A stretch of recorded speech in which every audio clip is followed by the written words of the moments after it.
So today we're going to be doing a video on creative lettering, and you're going to choose 10 different words to practice in this art project. And each one of the different words has to be in a different font that you are going to create. I'm going to show you my 10 words. Yours don't have to be the same. Each word is going to be in a different font. And I'm not going to do the entire alphabet in that font, but I am going to show you how to follow the same basic pattern to turn any word into this design. So once you have a pattern established, it's then going to be very easy to use it for every single one of the letters going forward. So I'm going to start with the word creative first. I find that it's helpful to spell it at the top so that I know that when I write it out in my font, I'm actually going to spell it correctly. So I have C-R-E-A-T-I-V-E.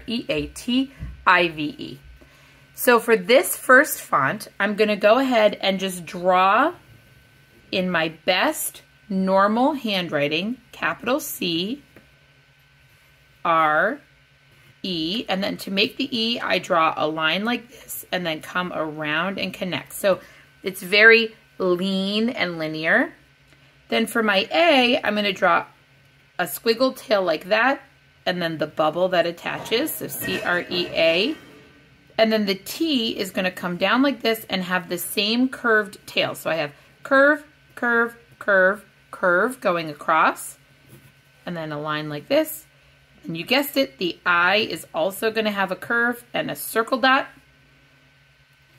And then the V is regular, and then the E looks exactly the same as this. I draw a diagonal line, come across like that. So this could be its own font. It's very easy to just, that's really cool, but why not embellish it? The rules are going to stay the same for any word or any letter in the alphabet. I have this tail on any of my line, anything that has a line to it. So if it's an F, for example, I add a little tail at the bottom, and then the line goes like this. T goes down like that. Anything that has that tail is going to curve. I don't need it for my R. I don't need it for my V. If I had a Q, I could do like this and down and up like that if I wanted to. Again, there's no rules. You just kind of get creative with what you want to do. So now I'm going to add the embellishments to my font. And for this font, I'm going to add 3 lines. So I'm going to start by drawing a line in the center on the inside of my letters. So I'm just kind of going to wrap around on the inside of my letters like this. And then, so this would be the inside of my T. I'm going to draw a line here and a line down like that. And then another line down like this, okay? And then an inside line. And then you stop and look, do I really need another inside line on that V? I don't think so, so I'm gonna leave it. This is, again, totally your choice. And here is my creative. So I've added some lines in there. And now I'm gonna add the outside line. Now the outside line on this font is going to go all the way around. So it's basically like drawing this font again. So I'm going to go ahead and draw the outer line of the C, come down like this, and then for the E I go all the way across. For the A I go all the way down, come out like that. I'm not connecting the lines. I don't want to connect the lines. For the T, I'm just going to go straight down and across and then add my little embellishments. For the dot of the I maybe want to go around like that and then go all the way down on the outside of my I. I have a line for the V and then all the way around for my E. And I'm done. So I'm done with my first word. Again, very simple font. For my next font, I'm going to be using the word exciting, and for this one, I'm just using a Sharpie or a rounded point marker. Any rounded point marker will work. And we're going to work with pushing harder and softer to get the the type of texture that we want to in this word. So my word is going to be exciting. So if I write it over here, EXCITING, I find that that helps just to make sure that I'm doing all of the correct letters. So for this one, I'm going to slant this way. So I'm going to turn my paper so that I'm actually drawing in the correct way, but my paper slant is allowing the font to slant. So for this, I'm going to draw what looks kind of like a 3. And that's going to be my E. It's a backwards 3. Everything in this font is going to be very rounded. And I'm going to use some of the same tools that I used in this one with the curves and the tails. So I go ahead and do my E like that. And then I'm going to come up to the top of my E, leave a little bit of space, and I'm going to come down and then across for my X. They run along each other, so there's a little bit of border between the two. And then I'm going to do my C. Again, I'm on this curve, that's why I tipped my paper. My I is going to be the same. My T is going to look the same as my I, and then I'm actually going to add a little embellishment, a curve on the T, the cross of the T, the same thing with the I, and then my N is going to be a curve like this, and a curve down.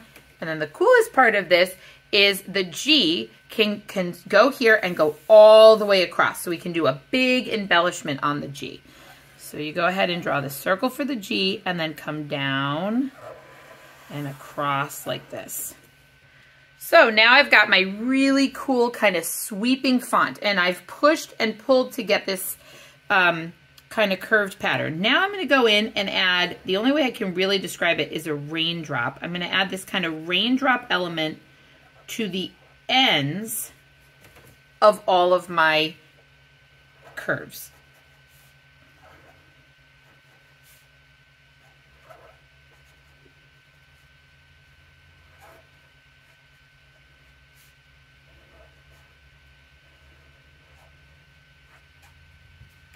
All right, I've got curves here, curves up here, and again, it's just kind of like a rainbow or a raindrop. Got a curve here, curve here.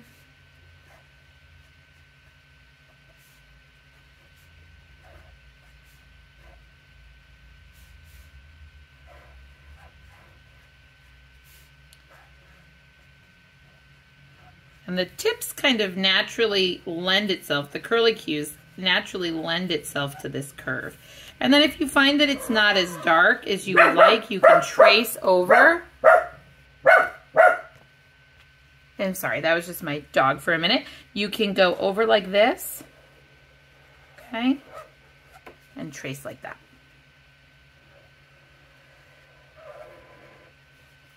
Great. And then if you turn it back over, you'll notice that it's got this really cool kind of slant to it because I was creating it using the paper going that way. So now it's got this tip.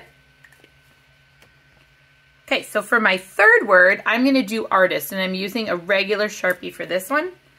And I'm going to write it out, A-R-T-I-S-T. So I can see what it is. This is going to be very boxy. So I've got two very curved. And for this guy, I find that it helps if I just take a ruler, because I want it to be as straight as possible. And so I'm just going to draw a very faint line down at the bottom so that I can see where I want my letters to end. So once again, I'm going to tip the paper a little because I like the slant. And I'm going to go ahead and draw slanted diagonal and then another flat line and then a wide slant here. So this, and then along the line, I'm going to connect my two parts of my A. And I want to kind of look, do they look similar? If they're similar sizes here, then that's good. So I'm going to go across like this and then straight down. And I can kind of just fix it as I go, come down to there. All right, and then all I'm going to do here is just add a triangle. So I've got my A. I'm going to do a capital R.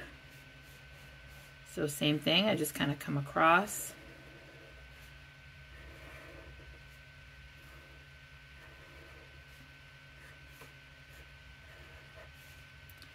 capital T,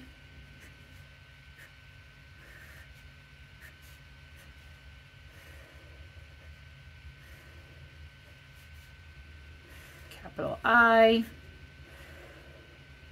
trying to mimic the width. It's freehand, so it's a little difficult. The S is kind of hard because it's going to be rounded and everything else is very linear. So you try to hit the bottom of that line, and then again with your T, hitting the bottom of the line. So the line definitely helps. It was a little bit wider there than there, but it's very linear. Okay, so now we're going to go ahead and add angles going down like this. And then, so you're going to add 2 angles at the top, down, down, and then down like this, and then across and down like that. So now I'm going to make this look 3-dimensional. I'm coming down off of the tip of my R, straight down like that.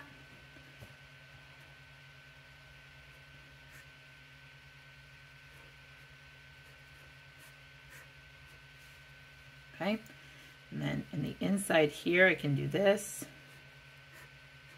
right? And then I want to go inside here too. Angle, angle down, across. And then I'm going to color this in so it's okay if I do that. Angle down, across like that.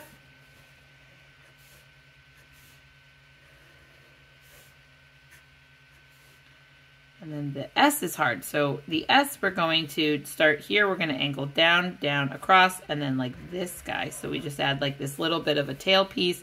And then we're going to add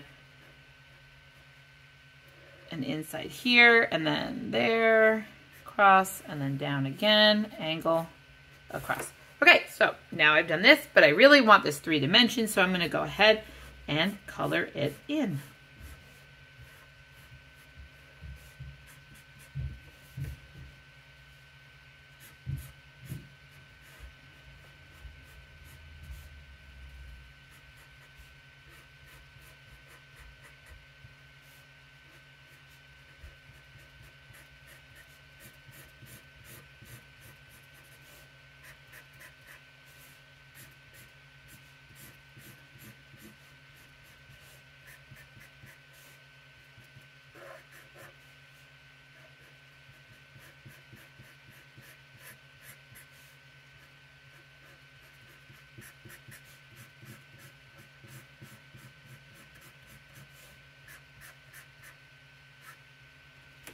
And there we go. There you have it. Maybe I want to fill in a little bit here, just make it look a little bit thicker. Maybe I want to fill in a little bit of the back part, make this look a little bit thicker.